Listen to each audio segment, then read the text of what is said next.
사랑과 은혜가 풍성하신 하나님 아버지, 오늘 하루도 복되고 거룩한 주일을 허락하여 주시니 저희들이 마음과 정성을 모아 이 시간 온전히 하나님 앞에 드리게 하옵소서. 세상의 빛과 소금으로 살아가라는 하나님의 명령에 순종하지 못하고 죄악 가운데서 살았음을 고백합니다. 하나님 아버지, 이 나라와 이 민족을 하나님 앞에 바로 서게 하옵소서. 이 나라의 위정자들을 기억하여 주시고 그들이 하나님을 두려워하게 하옵소서. 하나님께서 우리 교회를 기억하여 주시고 나날이 부흥발전하게 하여 주시니 감사합니다. 우리 자녀들을 위해 기도합니다. 군복무로 직장과 학업으로 타지에서 생활할 때에도 귀한 믿음의 일꾼으로 성장하게 하여 주시옵소서. 오늘 또 주시는 귀한 말씀을 통하여 목사님과 우리들의 마음의 문을 활짝 열어 은혜 받는 시간이 되게 하옵소서. 이 모든 말씀을 우리 주 예수님 이름으로 기도드립니다. 아멘.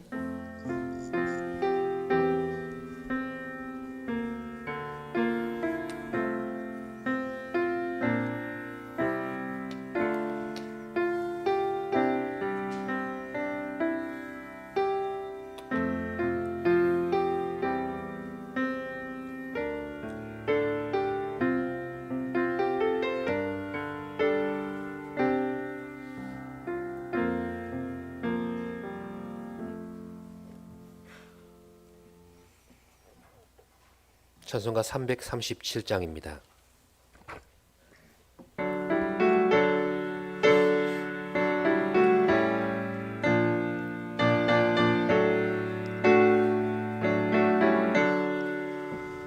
내 모든 시험 무거운 죄를 주 예수 앞에 아뢰이면 근심에 쌓인 날 돌아보사 내 근심 모두 맡으시네.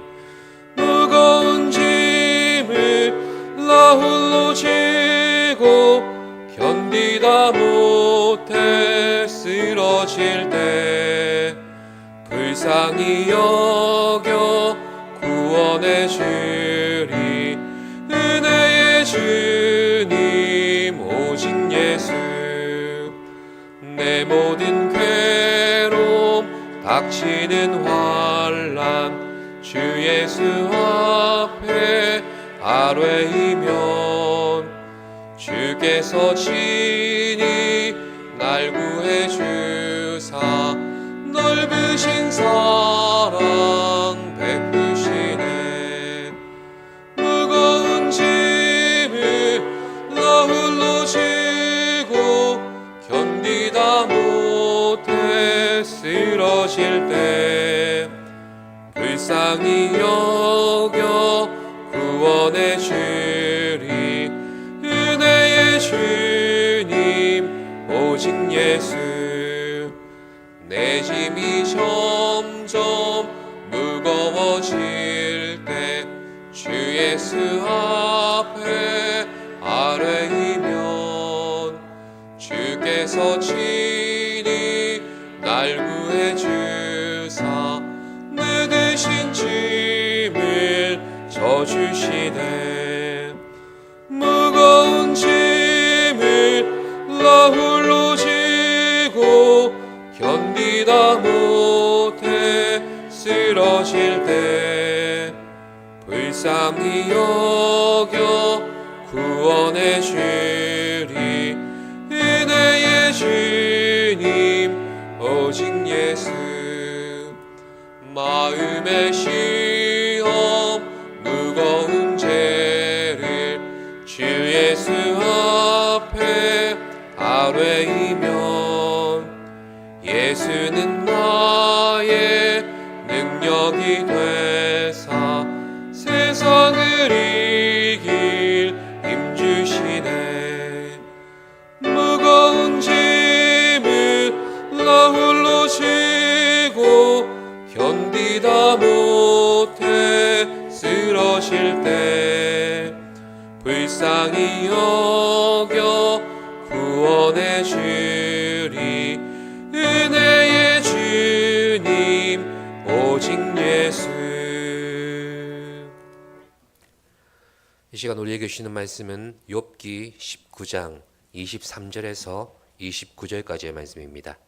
욥기 19장 23절로부터 29절까지의 말씀입니다. 구약 780쪽입니다.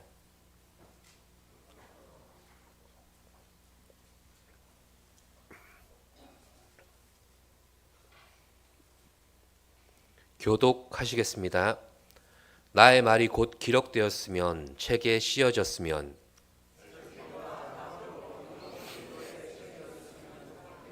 내가 알기에는 나의 대속자가 살아계시니 마침내 그가 땅 위에 서실 것이라.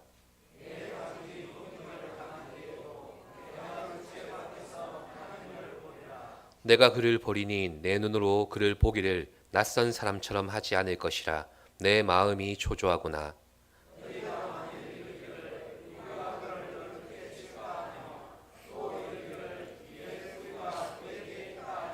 함께 보십니다. 너희는 칼을 두려워할지니라. 분노는 칼의 형벌을 부르나니 너희가 심판장이 있는 줄을 알게 되리라. 아멘. 기도드립니다. 살아계신 하나님, 이 시간도 말씀 안에서 들려주시고자 하시는 주의 음성과 뜻을 우리 가운데 깨달아 알게 하여 주시옵소서.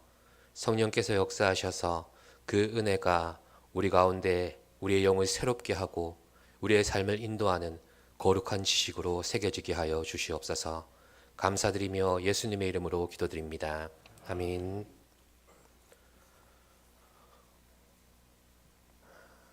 사람이라면 누구든지 남들이 다 겪는 고통을 내가 겪게 되었을 때 큰 불평이나 불만을 가지지 않을 겁니다.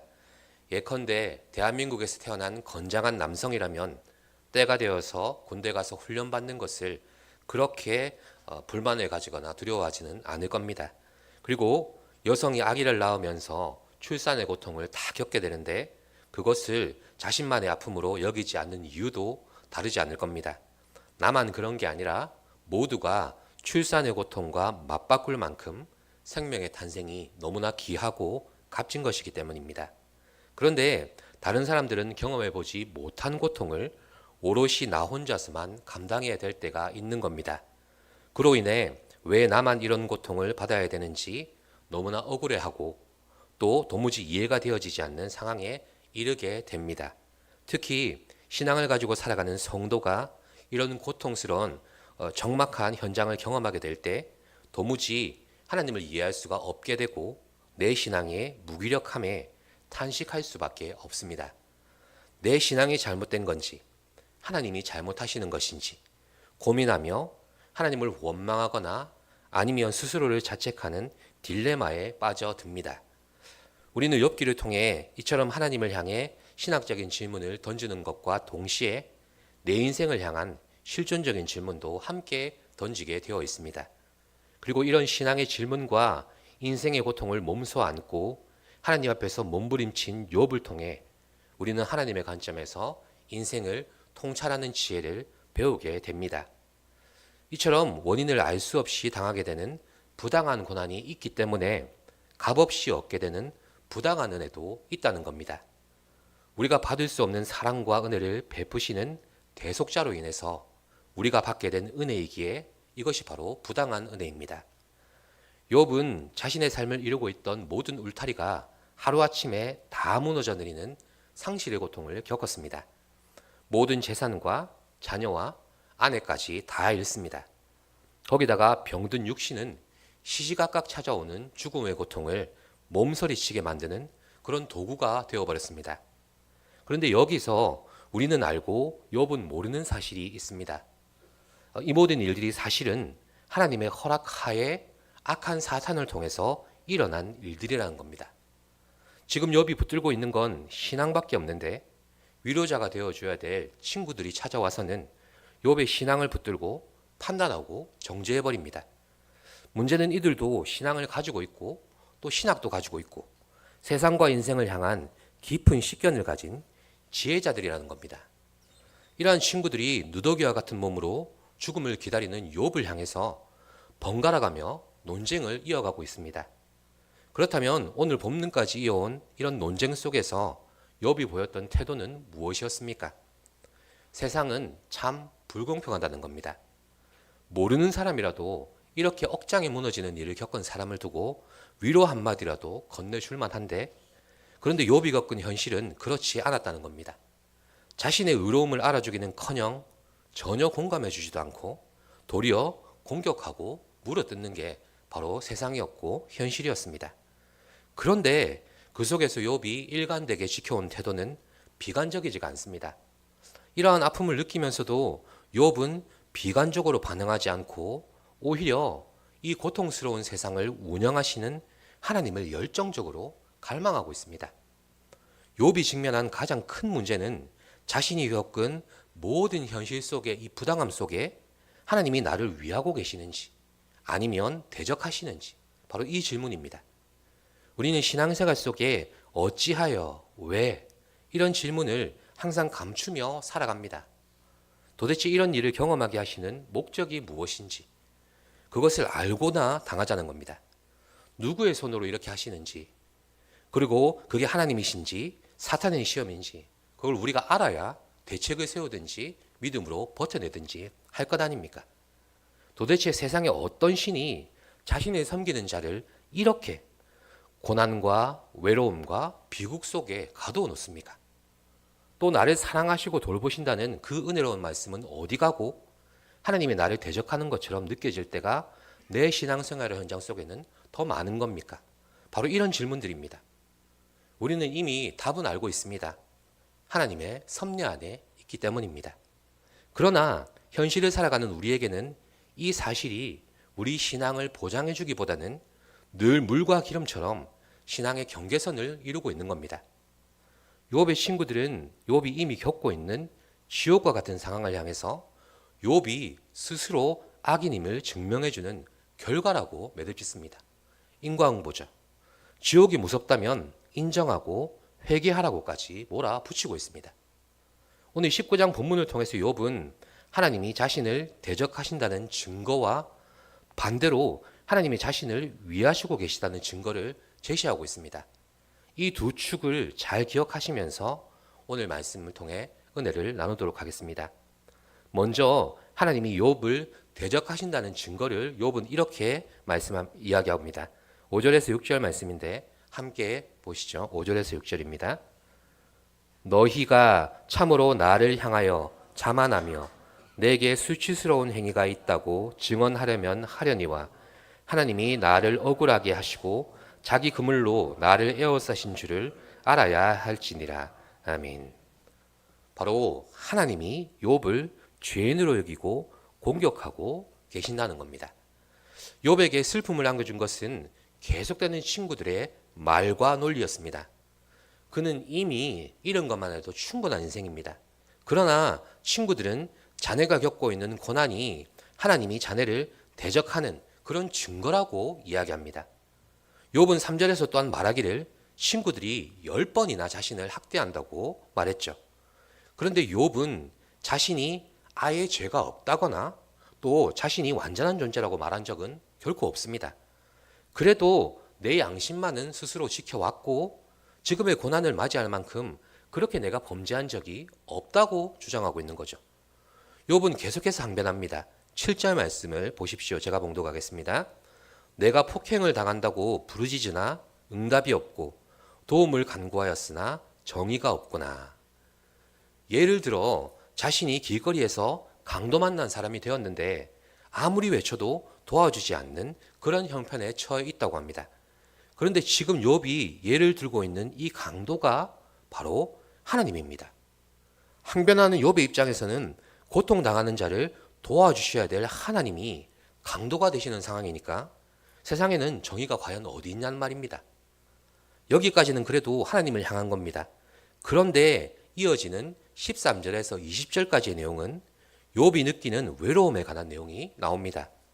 즉 하나님이 나를 죄인으로 여기고 계실 뿐만 아니라 나를 잔인하게 고립시켜버렸다. 이렇게 고백하죠. 17절에서 19절 말씀인데 제가 봉독하겠습니다. 눈으로 함께 보시죠. 내 아내도 내 숨결을 싫어하며 내 허리의 자식들도 나를 가련하게 여기는구나. 어린아이들까지도 나를 업신여기고 내가 일어나면 나를 조롱하는구나. 나의 가까운 친구들이 나를 미워하며 내가 사랑하는 사람들이 돌이켜 나의 원수가 되었구나. 읽으신 대로입니다. 하나님은 욥을 공격하는데 만족하지 않으시고 욥을 잔인하게 고립시키셔서 모든 동료와 친구를 끊어놓으셨습니다. 욥은 철저히 혼자인 겁니다. 욥은 이미 스스로의 죄로 인해서 하나님께서 죽음 직전까지 몰고 가야 하는 그런 혐오스러운 죄인으로 모두에게 낙인찍혀버렸습니다. 자신의 인생을 이루어오던 모든 상황과 사람들의 상황이 완전히 역전이 되어버린 그런 상황입니다. 욥이 느낀 하나님을 향한 절망과 외로움의 이유는 무엇입니까?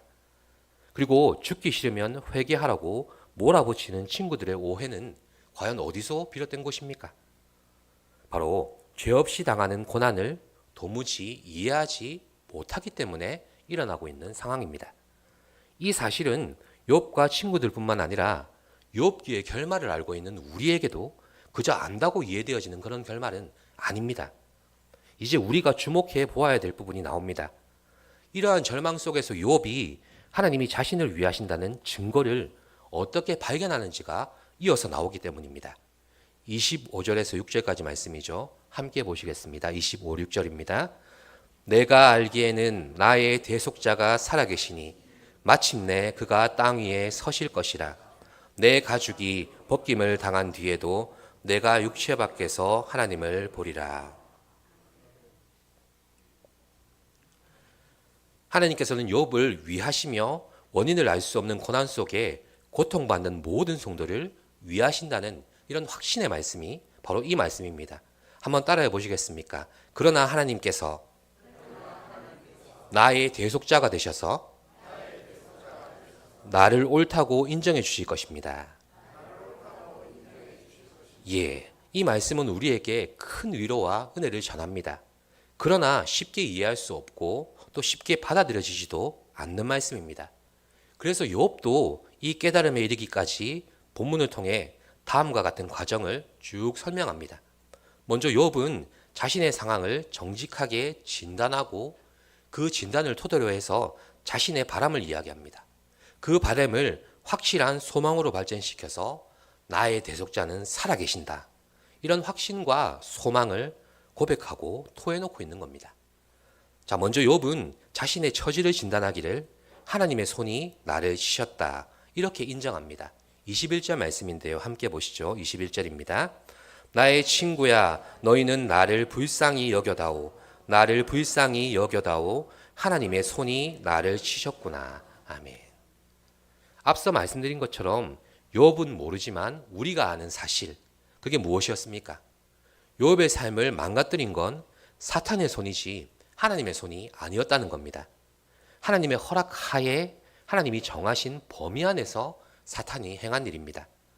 욥기에서 사탄은 거듭해서 자신을 하나님으로 가장하고 하나님이 욥에게 등을 돌렸다고 욥을 설득하고 있습니다. 욥은 지금 누구의 손이 자신을 치는지 볼 수는 없지만 마치 안개 속에서 어슴푸레하게 보듯이 그 실체를 조금씩 더듬어내고 있습니다. 그러나 욥을 설득하는 친구들의 논리나 신학에는 결정적으로 이게 없는 겁니다. 친구들의 신학은 또 하나님을 향해서 가지고 있는 이 신관에는 이게 단순한 자판기 같아서 선이라는 동전을 넣으면 복이라는 내용물이 나오는 그런 신학입니다. 악을 넣으면 징계가 나오는 거죠. 하지만 하나님은 창조주일 뿐만 아니라 그것을 유지하시기 때문에 주권자로 계신 겁니다. 만들어 놓고 그 법칙대로 돌아가라고 내버려 두는 분이 아닌 겁니다. 당신이 이루신 손으로 우리에게 복도 주십니다. 우리를 악한 자리에서 돌이키고 기다리고 끌어당기셔서 구원의 자리까지 반드시 세우시기를 원하시는 분이십니다. 욥의 친구들은 하나님이 선과 악을 딱 갈라놓으셔서 거기에 내 노력과 의지로 이르거나 아니면 피하면 되는 것으로 인식할 뿐입니다. 그런데 오히려 욥은 하나님이 세상과 모든 인생을 주관하신다는 사실을 굳게 믿었기 때문에 하나님이 아니라면 누가 이런 일을 행하는지에 대한 의문을 가지기 시작한 겁니다. 욥은 자신의 고난을 통한 몸부림으로 이런 관점에 서서히 접근하고 있습니다. 원인을 알 수 없는 고난으로 인해서 최종적으로 판결하실 하나님에 대한 갈망과 희망을 되려 가지게 된 것입니다. 이제 욥은 이런 깨달음을 가지고 자신의 바람을 고백하기에 이릅니다. 23절, 24절인데요. 같이 보시겠습니다. 나의 말이 곧 기록되었으면, 책에 씌어졌으면, 철필과 납으로 영원히 돌에 새겨졌으면 좋겠노라. 아멘. 욥은 이처럼 하나님 앞에서 의롭다고 증명되기를 갈망합니다. 비록 현실에서는 자신의 이 갈망이 승산 없는 싸움이라는 것을 압니다. 매우 우울할 수밖에 없는 상황인 것도 압니다. 죽음은 이미 목전까지 이르렀고 결국 죽음으로도 자신의 의로움을 증명할 수 없을 것이라는 사실도 압니다. 그래서 욥은 자신의 상황을 책이라도 기록해 놓고 싶고, 그게 영원하지 못하다면 묘비에라도, 자신의 묘비에라도 새겨서 자신의 의로움과 하나님을 붙듦이 인정되기를 원하고 있는 겁니다. 욥의 이 간절한 바람은 이제 확실한 소망의 고백으로 이어집니다. 그게 바로 25절에 나의 대속자는 살아계신다. 바로 이 말씀입니다. 그렇습니다. 욥에게는 살아계신 대속자가 계십니다. 대속자란 언약으로 연결된 사람을 말합니다. 대속자가 내 친척이라면 내가 어려운 일을 당할 때 그는 마땅히 내 편에 서야 합니다. 행여 억울한 죽음을 당하게 되면 대속자가 반드시 살인자가 벌을 받게 만들어줘야 합니다. 약속의 땅에서 내 몫이 위협받게 되면 대속자가 보호해 주어야 하고, 미망인이 자식이 없으면 대속자가 자신의 자식을 내어 주어야 합니다. 그러니 내가 나 자신을 보호할 수 없을 때 모든 면에서 대속자가 내 편에 서주신다는 겁니다. 그래서 대속자는 나의 변호자가 되어주시고 나의 지지자가 되어주시며 나의 보호자가 되는 것입니다.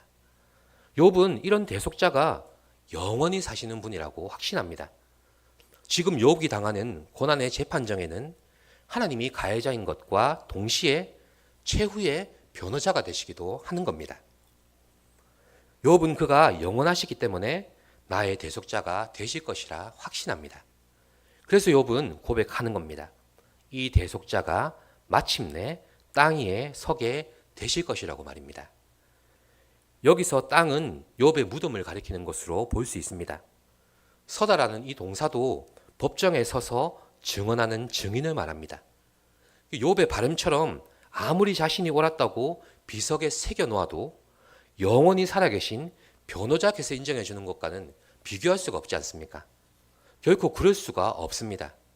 그러니 자신이 무덤에 묻혀서라도 살아계신 변호자께서 나타나시면 나는 그 앞에 설 준비가 되어 있다. 이런 소망을 말해주는 겁니다. 이제 욥은 마지막에 자신의 눈으로 그 대속자 하나님을 볼 것을 확신합니다. 하나님 앞에 선다는 말은 하나님과의 관계가 올바르다는 뜻입니다. 즉 하나님 앞에서 의롭게 행했다는 것을 결국 하나님께서 인정해 주신다는 말입니다. 시편 17편 15절에서 다윗도 이런 비슷한 고백을 했죠. 나는 의로운 중에 주의 얼굴을 배우리니 깰 때에 주의 형상으로 만족하리이다. 아멘. 다윗은 자신이 지킨 의로움으로 하나님의 얼굴 보기를 사모했습니다. 범죄한 자녀가 부모와 눈을 제대로 마주치지 못하는 이 심리와 완전 반대죠. 다윗은 신앙으로 버텨내고 지켜온 자신의 의를 누구에게 보이고 싶다는 말입니까? 누구에게만 인정받고 싶다는 말입니까? 하나님 앞에서 인정받고 싶은 그 바람과 그 설레임으로 인해서 잠들기 전에 이미 기도했다는 것입니다. 내가 의로운 중에 주의 얼굴을 배우리니 내가 깰 때에, 아침에 눈을 뜰 때에 주의 형상으로 만족하게 될 것이다. 이렇게까지 사모했던 겁니다. 하나님 앞에 서기를 원한 것이고 하나님과 동행하기 위해 자신의 의로움을 끝까지 지켜낸 것입니다. 그래서 욥도 마지막에 뭐라고 고백했습니까? 귀로만 듣던 하나님을 눈으로 뵙는다. 이렇게 같은 고백을 드린 겁니다. 25절에 시작하는 문장을 한번 보십시오. 내가 알기에는, 자, 이 말부터 26절에 보시면 내가 육체 밖에서 하나님을 보리라. 또 28절에 보시면 내가 알기에는 나의 대속자가 살아계신다. 계속해서 내가 이렇게 이어집니다. 그의 고백처럼 욥의 바람과 믿음은 아직까지 증명되지 않은 겁니다. 하지만 그것이 희망이며 그것이 자신의 믿음이었습니다. 하나님께서 나타나시기까지는 이 믿음을 증명할 수 있는 방법이 그에게도 없고 우리에게도 없습니다. 그러나 세상은 볼 수 없지만 욥과 우리는 이미 하나님을 보는 것과 같이 살고 있지 않습니까? 욥의 마음 깊은 곳의 갈망은 자신이 사랑하고 예배하는 하나님 앞에 이미 서 있는 것입니다. 그런데 욥은 그것을 볼 수 없는 와중에 보고 있고 알고 있다고 지금 고백하는 겁니다. 욥은 결국 이 말을 하는 겁니다. 나의 친구들이 주장하는 인격도 없고 횡포가 가득한 그런 신을 나는 하나님이라고 믿지 않습니다. 그러나 나는 내가 경외하고 사랑하는 하나님이 나와 언약으로 맺어졌다는 것을 믿습니다. 비록 죽은 뒤에라도 내가 하나님을 뵐 것이고 하나님은 나를 옳다고 인정하실 것입니다.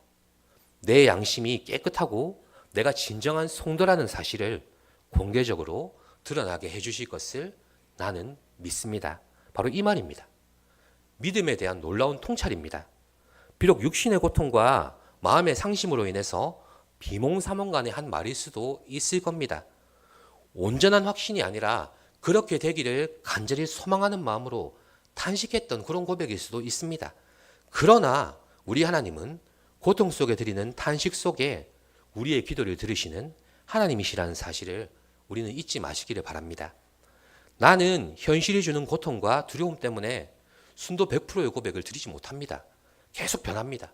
그럼에도 불구하고 하나님은 어떻게 하신다고 합니까? 나의 진심과 나의 소망을 내 기도 속에 탄식 속에 헤아리신다는 겁니다.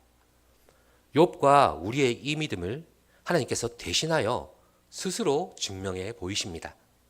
모든 세상으로부터 공격받고 버림받으셨으며 자신이 당하지 않아도 되는 고난과 끔찍한 형벌로 죽음을 경험하신 분, 또 사흘 만에 죽은 자 가운데 다시 살아나신 그분, 하나님께서 온 우주 가운데 인정하신 흠없는 예수 그리스도를 통해서 보이신 것입니다.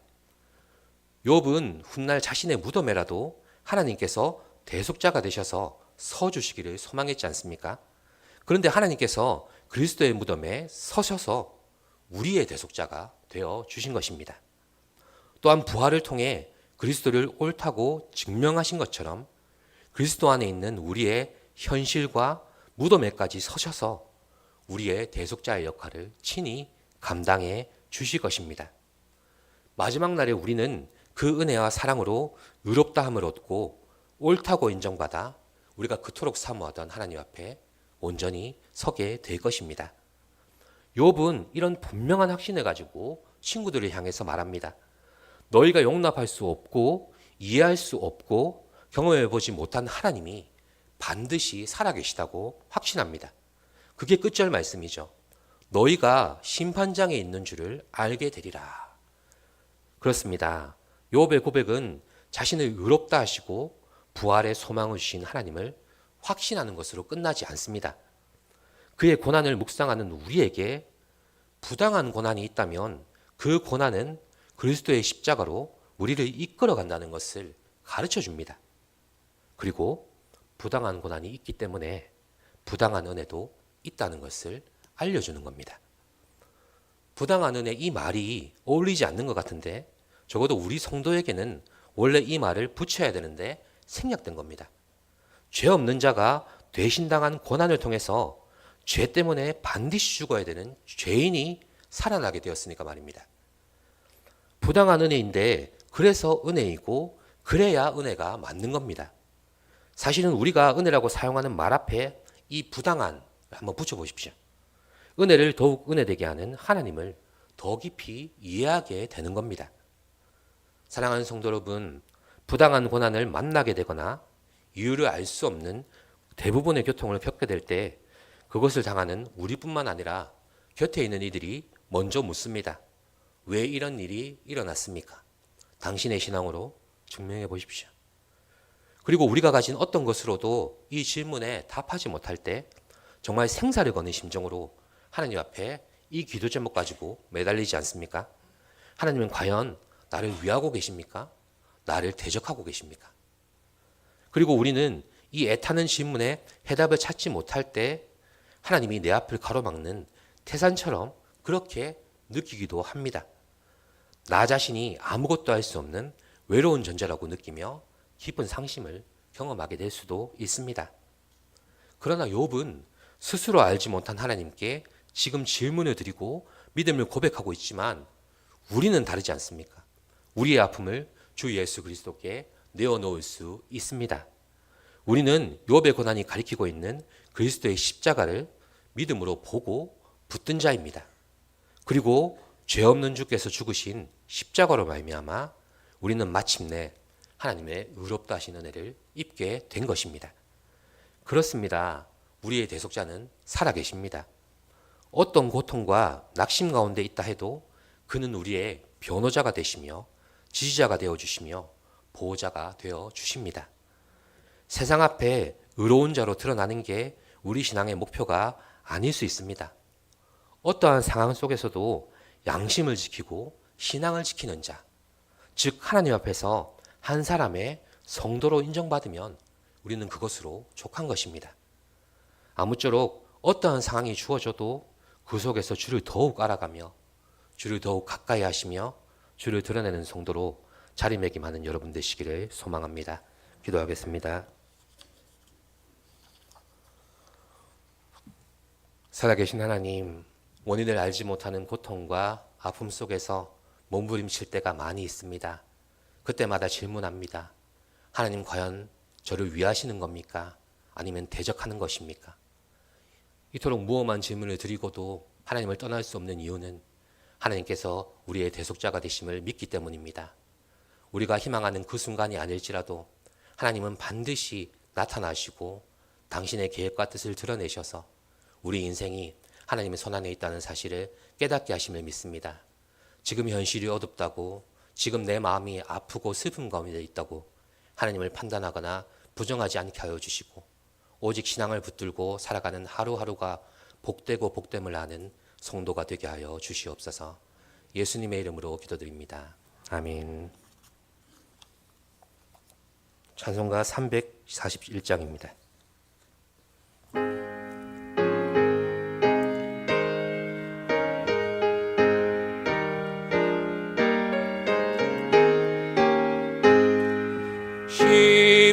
십자가를 내가 지고 주를 따라갑니다.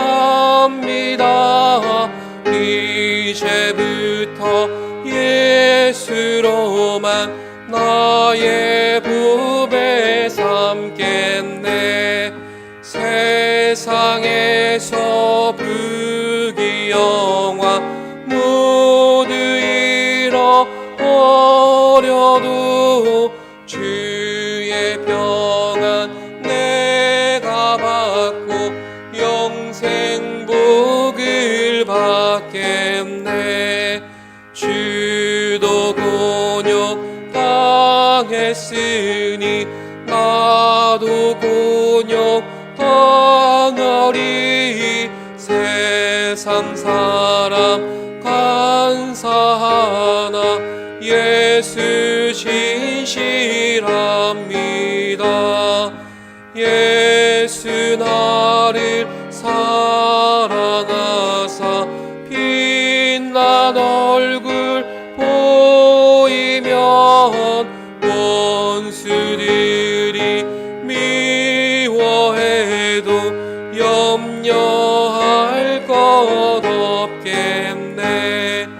내가 핍박 당할 때에 주의 품에 안기고 세상 고초 당할수록 많은 위로 받겠네.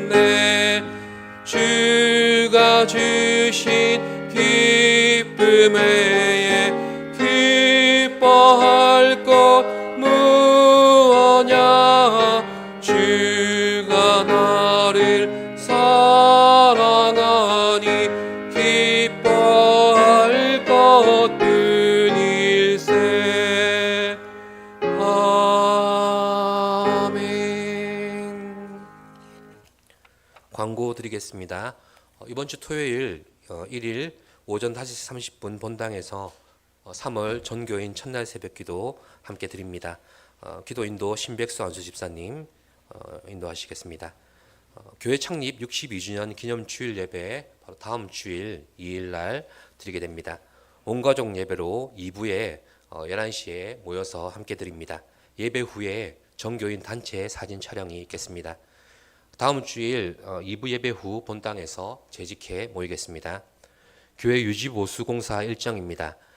외부 샤시 교체 공사로 24일부터 26일까지, 그리고 1교육관 바닥재 교체 공사 26일 수요일, 이렇게 일정에 따라 진행하게 되겠습니다. 수요일 새벽 기도회는 본당에서 드리도록 하겠습니다. 수요 기도의 기도 순서 26일 박정진 집사님 준비해 주시기를 바랍니다. 축도하겠습니다.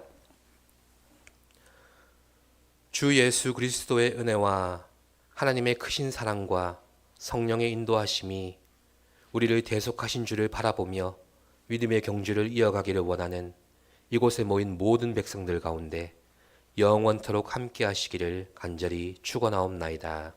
아멘.